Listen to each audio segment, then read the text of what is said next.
ఏమో సార్ అయిపోయింది కదా రిప్లై, ఇంకేమో మొత్తం చెప్పాను కదా వారు. ఇదేం ఇంటర్వెన్షన్ సార్? నేను 5 నిమిషాలు మాట్లాడితే వాళ్ళు 30 నిమిషాలు.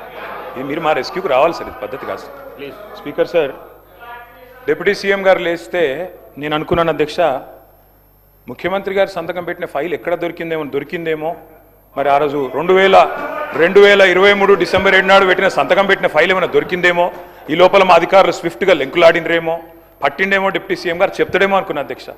లేకపోతే ఆ సిట్టో పిట్టో వేస్తారేమో, వేసి చెప్తారేమో ఫైల్ ఎక్కడ మాయమైంది. ముఖ్యమంత్రి సంతకం పెట్టిన ఫైల్ అంటే మజాక్ కాదు కదా అధ్యక్ష, చాలా గొప్ప విషయము. తొలి సంతకం అభయహస్తం అధ్యక్ష, చెప్తారేమో అనుకున్నా అధ్యక్ష. 2.5 ఏళ్ళ అధ్యక్ష సంతకం, ముఖ్యమంత్రి సంతకం పెట్టిన ఫైల్కే దిక్కు లేకపోతే ఈ రాష్ట్రంలో వీళ్ళ మాటలు ఎవరు నమ్ముతారు అధ్యక్ష, ఎక్కడ నమ్ముతారు? అందుకే అంటున్నా అధ్యక్ష, zero value to this government, zero value to this CM అధ్యక్ష. అధ్యక్ష వారు చెప్పారు, ఇగో ఒక్కో కుటుంబానికి 2,50,000 రూపాయలు ఇస్తామన్నారు అధ్యక్ష సంవత్సరానికి. అధ్యక్ష 1,10,00,000 కుటుంబాలకు తెల్ల రేషన్ కార్డులు ఉన్నాయి. మరి ఆ లెక్కన ఒక్కొక్క కుటుంబానికి 2,50,000 రూపాయలు ఇస్తే, వారు ఫైనాన్స్ మినిస్టర్ కూడా, వారేం ఆషామాషి మనిషి కాదు, ఫైనాన్స్ మినిస్టర్. వారు చెప్పే ప్రతి మాటకి వజన్ ఉంటుంది, విలువ ఉంటుంది.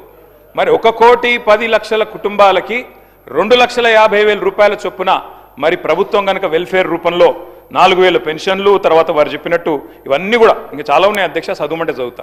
ఇవన్నీ ఇచ్చిన మాట వాస్తవమే అయితే 2,75,000 కోట్ల బడ్జెట్ కావాలి అధ్యక్ష. 2,75,000 కోట్లు దీనికే.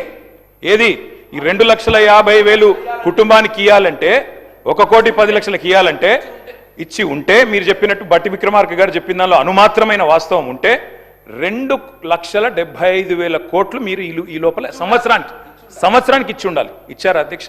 చెప్పగలరా బడ్జెట్లో? పద్దుల వారీగా చెప్తారా? ఇంకో మాట అధ్యక్ష, బడ్జెట్ అని నేను చెప్పేది అధ్యక్ష. ఇంకొక మాట అధ్యక్ష, వారు చాలా విచిత్రం అధ్యక్ష, సభ్యులకే అవగాహన లేదనుకున్నాను రేషన్ కార్డులు ఇచ్చారా లేదా. సహచర మంత్రికి కూడా అవగాహన లేదు. ఉత్తమ్ కుమార్ రెడ్డి గారు మొన్న ఇదే సభలో చెప్పారు, 6,50,000 కార్డులు కేసీఆర్ ప్రభుత్వం ఇచ్చింది అనే మాట ఉత్తమ్ కుమార్ రెడ్డి గారు చెప్పారు. మీకు ఉత్తమ్ కుమార్ రెడ్డితో ఏమైనా పంచాయతీ ఉండొచ్చు కానీ తప్పులు చెప్పొద్దు మంత్రి గారు. వెంకటరెడ్డి గారు, తప్పు మీరు చెప్పింది సవరించుకోండి. మంత్రిగా దయచేసి మీరు మాట్లాడేటప్పుడు మరి సబ్జెక్ట్తో మాట్లాడాలి.